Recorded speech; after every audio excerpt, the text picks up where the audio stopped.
sexy guys do. Explore what soul and their minds. Thinking about a thing or two, about a thing or two, about a thing or two. Mansplaining is deciding you're gonna search for the truth. Mansplain me, baby. Mansplain. There can be no thinking that would be uncool. Welcome to Mansplaining, a podcast about the interesting things you can discover if you just take the time to learn. My name is Joe. I'm your host for this week, and as always, I'm joined by my college friend Mark. Together, we'll explore what's on our minds and hopefully figure out a thing or two about a thing or two. Mark, today's topic is housing. As I mentioned at the end of our last episode, we kind of touched on housing tangentially when we were discussing other issues. Yeah. But I feel like housing is already a huge issue in America today. There simply isn't enough of it. And we've stopped building housing for various reasons. I think I read somewhere that the shortage of housing nationwide measures in the millions of units, which is kind of incredible if you think about it. But it certainly explains a lot about homeless problems in big cities and just the seeming inability of many places in America to get things built. So I read something a couple years ago about this obscure old economic idea called the land value tax that a lot of young economists were kind of coming back to and thinking about it as a potential cure-all for the nation's housing problem. And that really piqued my interest.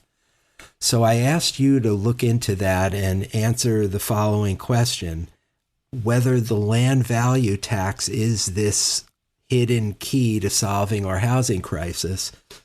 And if it is, how likely is it to be implemented given political gridlock and all the other stuff we've discussed? So what did you find? Well, thank you for the question. As I mentioned in our last episode, I had never heard of the land value tax until you asked me about it. So I learned a lot researching the topic for this episode. It turns out the story of the land value tax stretches back hundreds of years, and the conditions that first inspired the idea are every bit as relevant today as they were all the way back then. The most significant figure in the history of the land value tax was an American philosopher and economist called Henry George, who lived from 1839 until 1897. But the idea of placing a tax on the ownership of land wasn't invented in the 19th century. Both Benjamin Franklin and Thomas Jefferson were interested in instituting a land value tax in the new United States. And the 36th Federalist paper reflects this influence, stating, quote, "A small land tax will answer the purpose of the states and will be their most simple and most fit resource." Meanwhile, economists like Adam Smith, David Ricardo, James Mill, and John Stuart Mill also wrote about land taxation as a means to encourage economic development. Henry George, however, was the first to take the idea of a tax on the value of land and develop it into a full-blown ideology.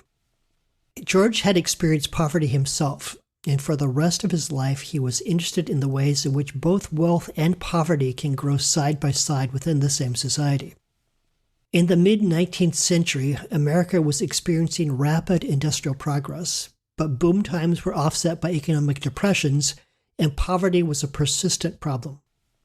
In California, a state that was growing rapidly, George noted how the construction of railroads increased land values and rents, increasing the cost of living at a rate that was often faster than the rate at which wages were increasing, which is something that modern people can definitely relate to.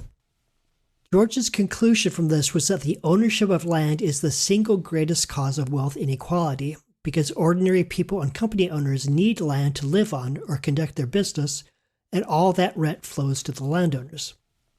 Ownership of land, in short, serves on a societal level to extract wealth from those who don't have a lot of it and hand it over to a class that already has everything it needs. In 1879, George published his seminal work, Progress and Poverty, in which he argued that because the supply of land is fixed and the value of land is largely a function of community labor and public works, rather than any individual effort on the part of a landowner, the most logical way for communities to secure revenue is to place a tax on the value of land.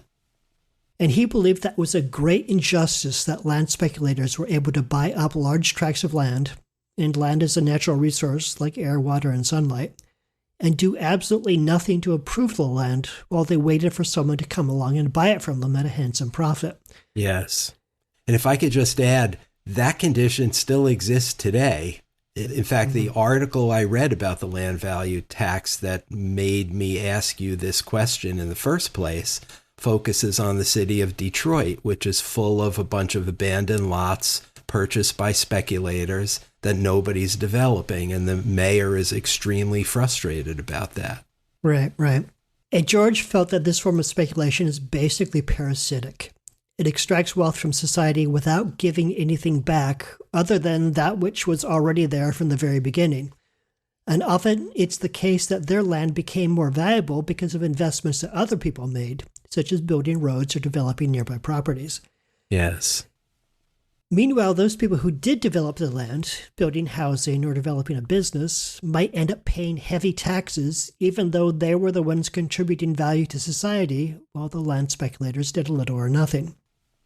George proposed that governments should address this injustice by taxing the unimproved value of land to prevent private interests from profiting simply from possession of the land, while also allowing investors to retain the value of any improvements they made.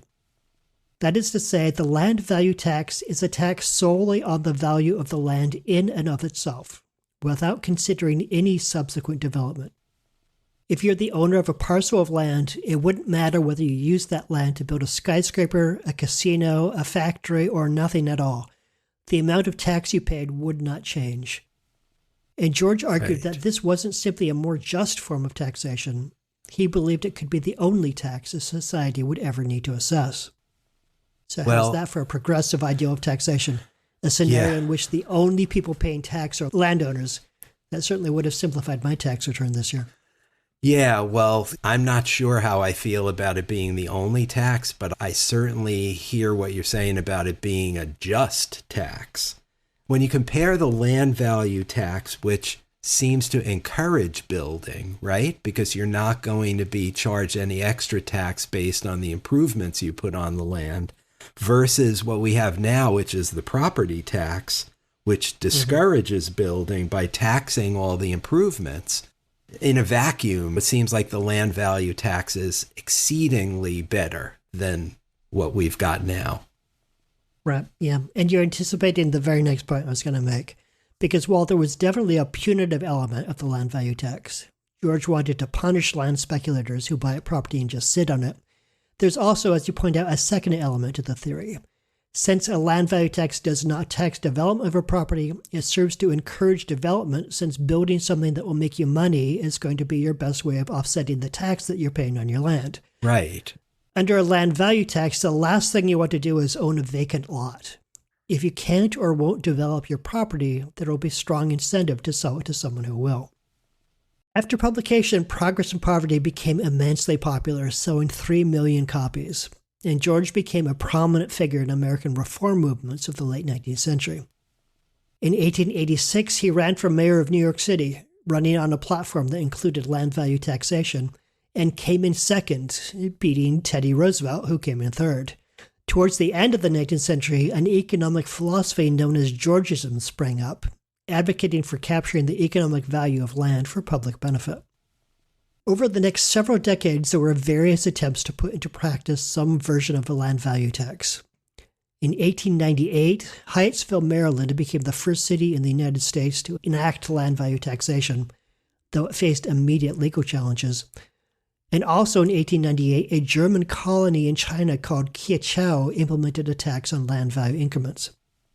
The movement also led to the foundation of so-called single tax colonies, which were attempts that modeled Georgia's communities based on land value taxation, with all land in the community owned by the city and leased back to citizens. Two examples were Fairhope, Alabama, founded in 1894, and Arden, Delaware, founded in 1900, both of which still exist as towns today. The Fairhope Constitution stated that it was founded, quote, to establish and conduct a model community or colony free from all forms of private monopoly and to secure to its members therein equality of opportunity, the full reward of individual efforts, and the benefits of cooperation in matters of general concern." Unquote. Arden's land value tax is still in operation today. People own their houses but pay taxes on the land the houses stand on. And technically the same is still true of Fairhope, though over time that community has become more of an affluent suburb of Mobile, Alabama. So pop quiz, Joe. What popular board game was developed as a direct result of George's ideas? Popular board game. The only one I can think of that has anything to do with this subject is Monopoly, but it doesn't seem like that would follow. No, that's the correct answer. In 1904, Fairhope, Alabama appeared as one of the properties in The Landlord's Game, which American anti-monopolist Lizzie Meiji created in the hopes that it would explain the single tax theory of Henry George and illustrate the negative aspects of concentrating land and private monopolies. She also created 2 sets of rules, an anti-monopolist set in which every player was rewarded when wealth was created, and a monopolist set in which the goal was to create monopolies and crush opponents. The game Monopoly was later directly inspired by The Landlord's Game, except that it discarded all attempts to encourage cooperative play and went all in on the monopolist rule set. And that's precisely why I thought it was the wrong answer. So thank you for explaining that. Can I get back to something you said a minute before the quiz? Is there any evidence that Georgism works? Does the fact that Fairhope and Arden still exist 100 and something years later, is that an advertisement for the efficacy of the land value tax? Well, I'm glad you asked that because we're about to talk about further examples of the attempt to put it into practice. Okay. In 1912, Houston instituted a policy in which unimproved land was taxed at 70%, improvements were taxed at 25%, and private property was tax exempt. In 1915, however, courts ruled that this tax plan violated the Texas Constitution. Throughout the 1900s, several municipalities in Pennsylvania adopted split-rate property taxes, taxing land at a higher rate than buildings. So these examples are not pure George's ideas because they are taxing buildings, but they're assessing a higher tax on the value of land than they are on the improvements. There was one attempt to introduce land value tax legislation at the federal level.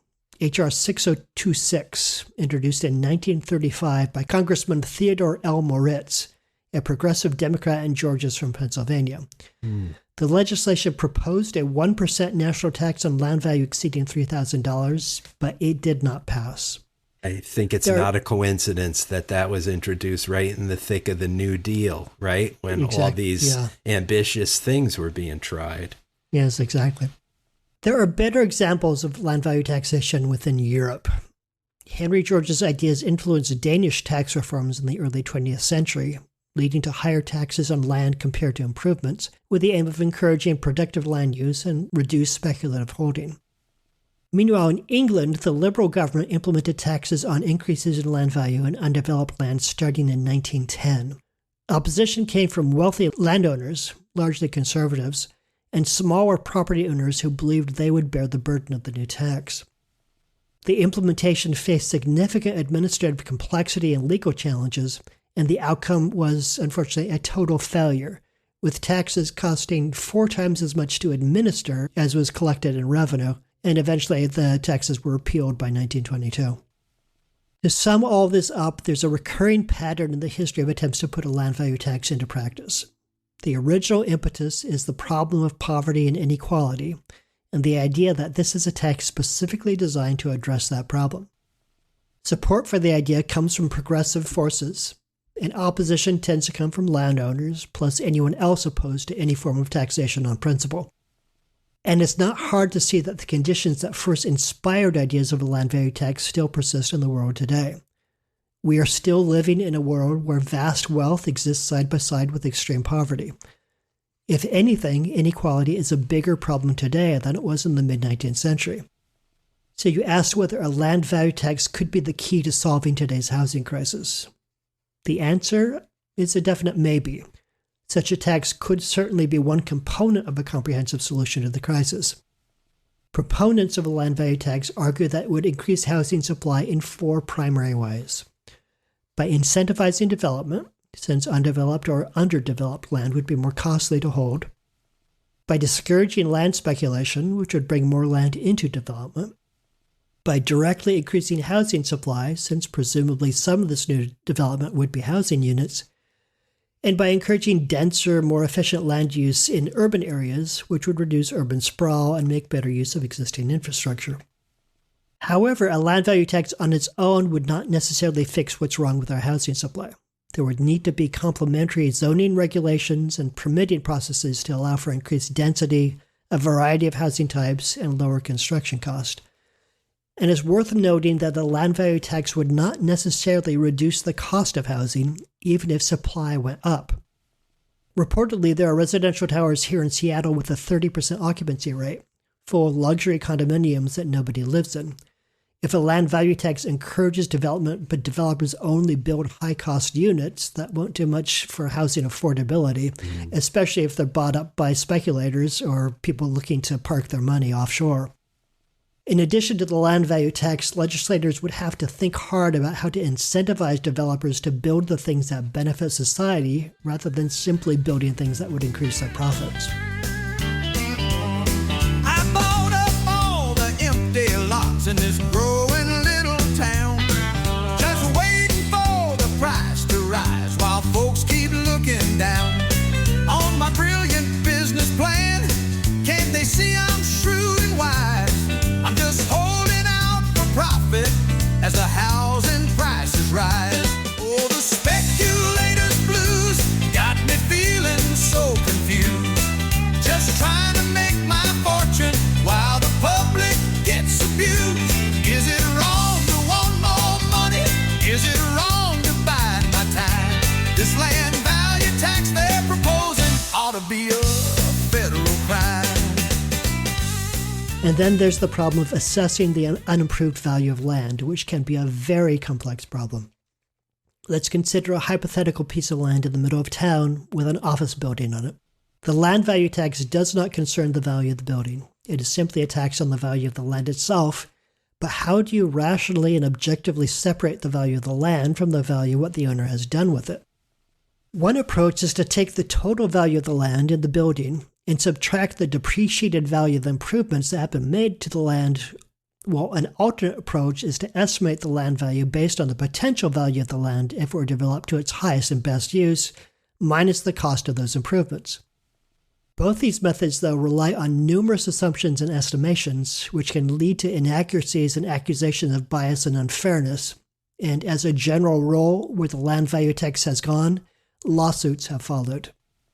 A primary challenge facing a land value tax is the administrative complexity and cost associated with conducting separate land valuations for all properties within a jurisdiction. For a given parcel of land, you don't just need to consider the improvements to that land. You also need to consider location, zoning, density, physical characteristics, infrastructure, public services, and current market conditions.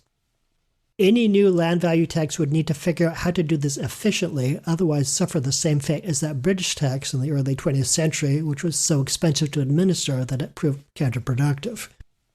So what are the political prospects of a land value tax today? I'd say that essentially zero chance at the federal level, where the expected opposition from wealthy landowners and anti-tax advocates would almost certainly prove far more powerful than any progressive agenda to pass this new tax. And politically, it seems like it would be hard to make the case for a land value tax to the average homeowner. Almost certainly, their first question is whether their own tax bill would go up or down, and because of the complexity of the calculation, the answer would have to be, we'll figure that one out later. There would also certainly be legal challenges to such a law, including on constitutional grounds. Article 1, Section 9, Clause 4 of the U.S. Constitution states that any federal direct tax has to be laid in proportion to the census, and historically courts have consistently ruled that taxes on land are direct taxes. This means that a land value tax would have to be divided among the states based on their share of the overall U.S. population, which would lead to drastically different tax rates across states, with populous states like California, Texas, Florida, and New York requiring extremely high tax rates to meet their quota.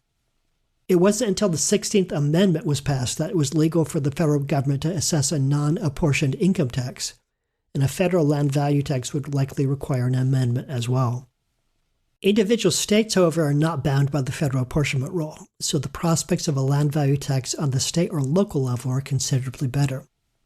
Just recently, in 2023, the city of Detroit proposed a split rate tax, setting a higher rate of tax on land than improvements to the land. So the idea is still out there, but the Detroit plan has still not been implemented.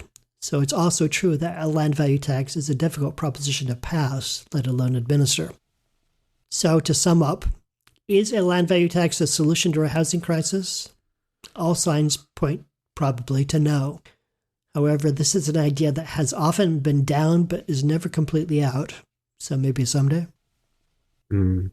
Well, little disappointed to hear that answer, but you provide very good reasons for it. Certainly at the national level, it sounds like that constitutional impediment is just a non-starter.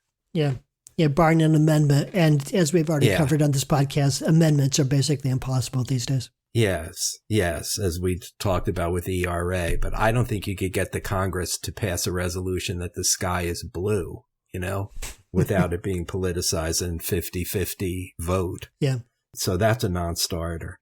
Maybe there might be some states that will take it up, though. And to that point, I want to poke at something you said earlier. You mentioned how progressives are the ones who have been advancing this idea recently, and that anti-tax activists would be the people most likely to oppose it, or among the coalition most likely to oppose it. Yeah. I wonder why conservatives wouldn't support a true Georgist policy, because I think Henry George's idea is that this is the one and only tax, and conservatives love to simplify the tax bureaucracy, and many of them want to eliminate the income tax and replace it with a flat tax or consumption tax, which is regressive. That's another whole conversation. But it seems like the Georgist position, if I understand it correctly, is very friendly to conservatives, replacing a multitude of taxes with one tax. Yeah, I think there are three factors that are going against that. The first is the Georgist history, which has been openly aimed at reducing wealth inequality. And I feel like if there's one thing you can get Elon Musk, Jeff Bezos, and most other billionaires to agree on, it's that inequality is not a problem and that we should be more unequal than we currently are. Those who already have their enormous wealth are not particularly interested in dialogues about how to reduce inequality.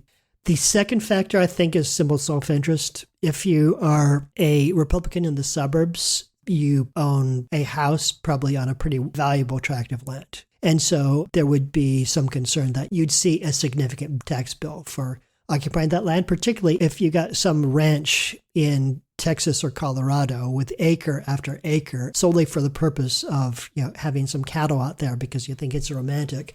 That would then be a very expensive proposition for you to hold, and so that they would not like the idea of their lifestyle being upended. And then the third thing is more practical, and I can kind of see the sense of this. If you want to simplify the tax through a Georgist approach, like the one tax model, then you would need to be very confident with your plan that the land value tax would take over from an income tax and a sales tax, and that you would just have that simplified taxing. But in practice, the land value tax has sometimes been very disappointing in terms of the balance between cost and revenue. And so you would need to work out a lot of wrinkles. The British, for instance, were not able to work out. It's a difficult tax in practice, is I think what history teaches us. And so you would need to crack that nut before you'd be able to simplify the tax code. And in the meantime, it would be an additional tax. Yeah, that sounds right to me. And in prepping for this and thinking about what questions I wanted to ask you, I did read that Paul Krugman, the liberal economist, said that he likes the idea of a land value tax in theory, but he doesn't think it would raise anywhere near enough to support a modern welfare state. So I guess it would be a bait and switch for conservatives, right? Because we would never be able to replace other taxes with just a land value tax. It would take its place among the many forms of taxation, and I guess that's why they're opposed to it. Right.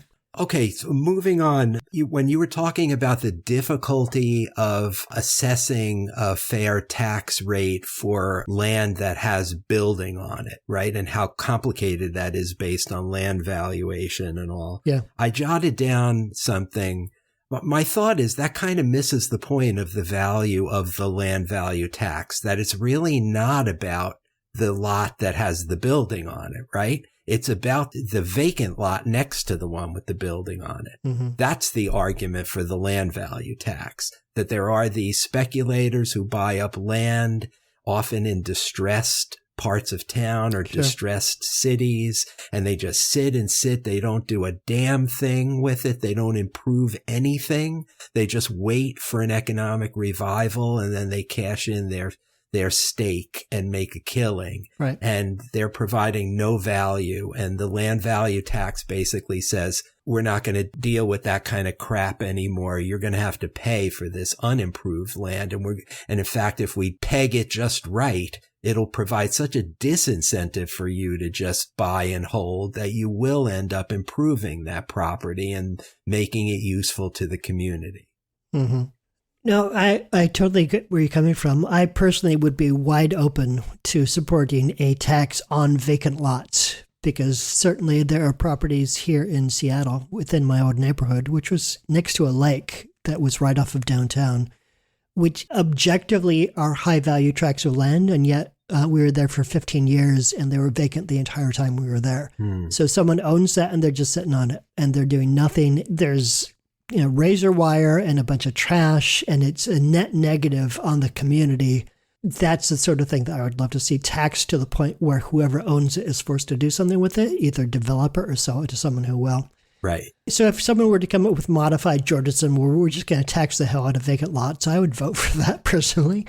Yeah. I think where it gets tied up is like the core ideology is that this is inherently fair because we're just thinking about land, and if you own land, then you pay tax on the value of that land, and the tax is set at the value which is commensurate with the increased value that society offered to you by building roads and adding sewage and stringing electrical wires and all those things that you had no hand on, but you derive value from. That it's more fair for the tax to be on that. And it's a very pure idea, which I think is why it has this consistent support.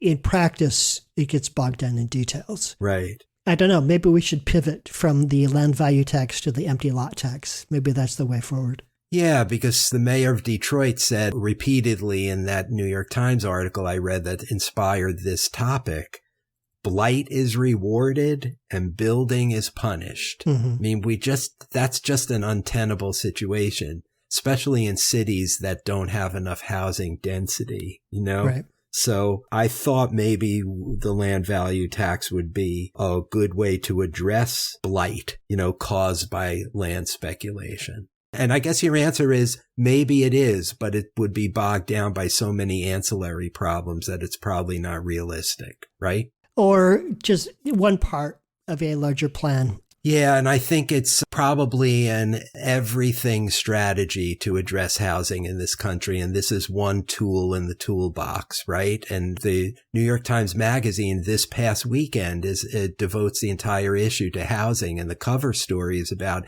how we need more sprawl, the very thing that we've been decrying for decades, suburban sprawl.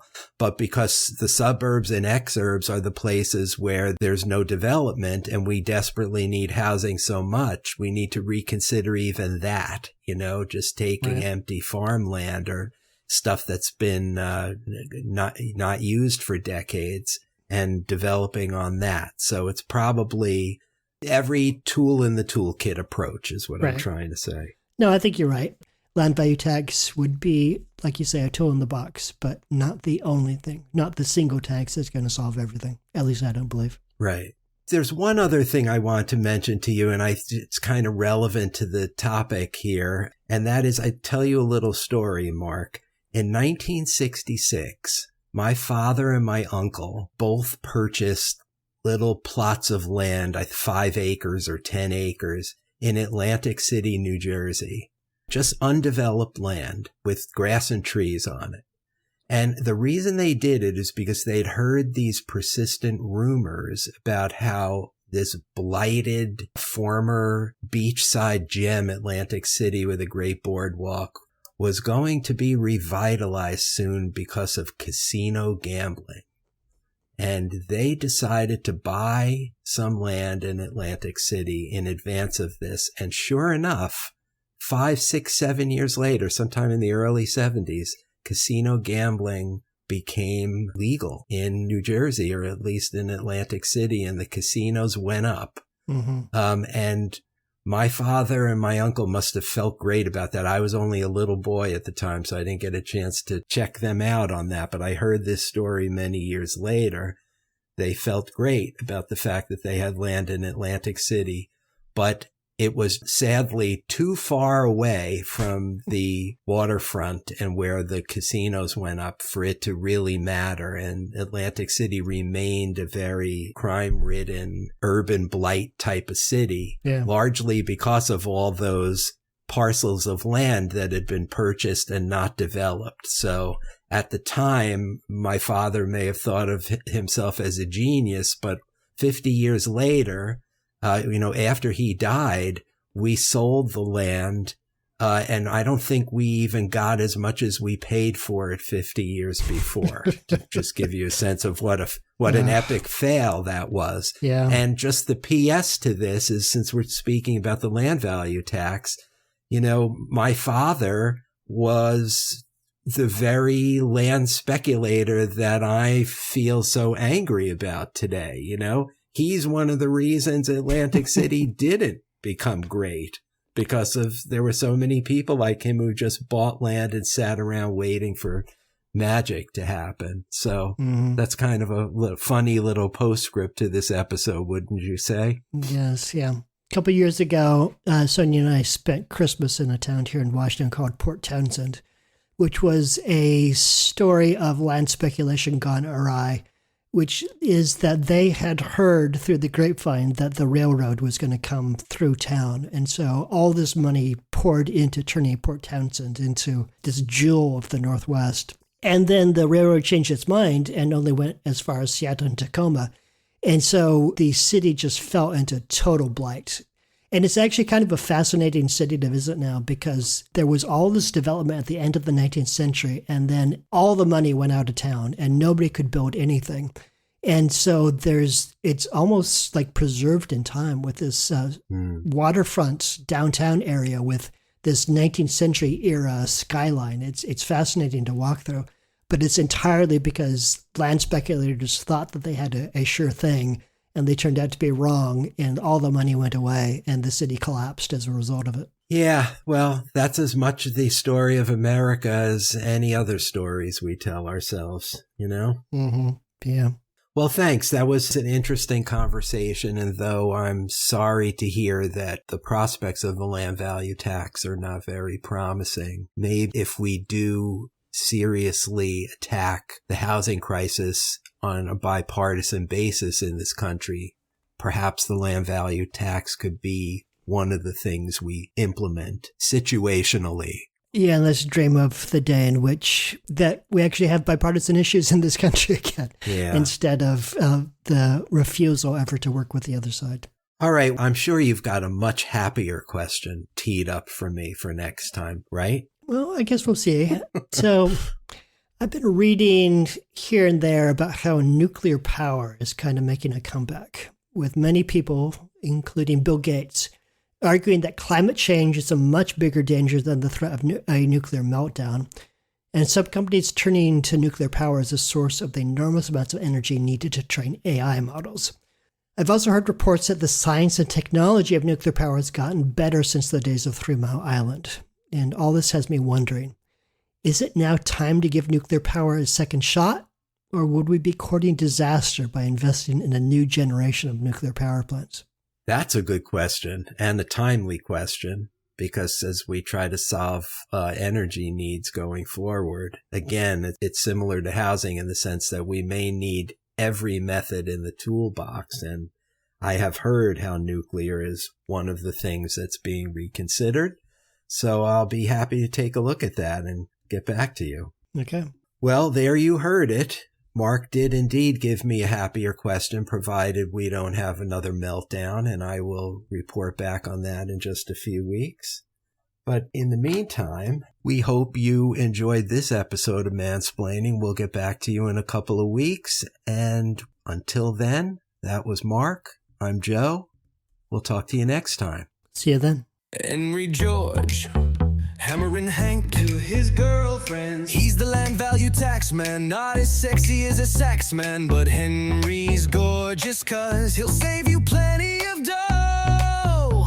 Bro, this might sound trite, but sexy Henry Gorgeous is gonna smite the rich honkies who cause urban blight. His land value tax is out of sight. Henry Gorgeous, the man with the plan. Henry Gorgeous, Henry Gorgeous, the land value tax man.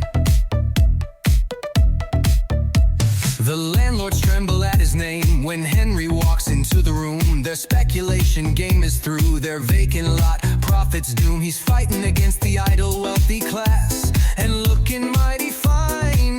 That's facts. This might sound trite, but sexy Henry Gorgeous is gonna smite the rich honkies who cause urban blight. His land value tax is out of the sight. Henry Gorgeous, the man with the plan. Henry Gorgeous, Henry Gorgeous, the land value tax man. The Georges say you gotta pay to play the game of blight and sprawl. His merry band of Georgie girls has speculators on the run, filled with fright, ready to fall. This might sound trite, but sexy Henry Gorgeous is gonna smite the rich honkies who cause urban blight. His land value tax is out of the sight. Henry Gorgeous, the man with the plan. Henry Gorgeous, Henry Gorgeous, making land work for every man.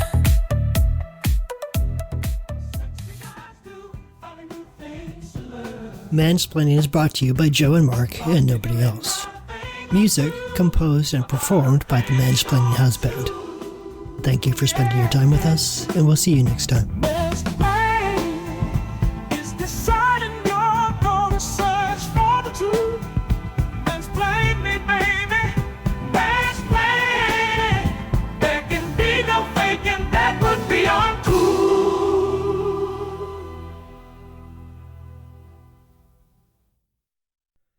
Attention mansplaining listeners.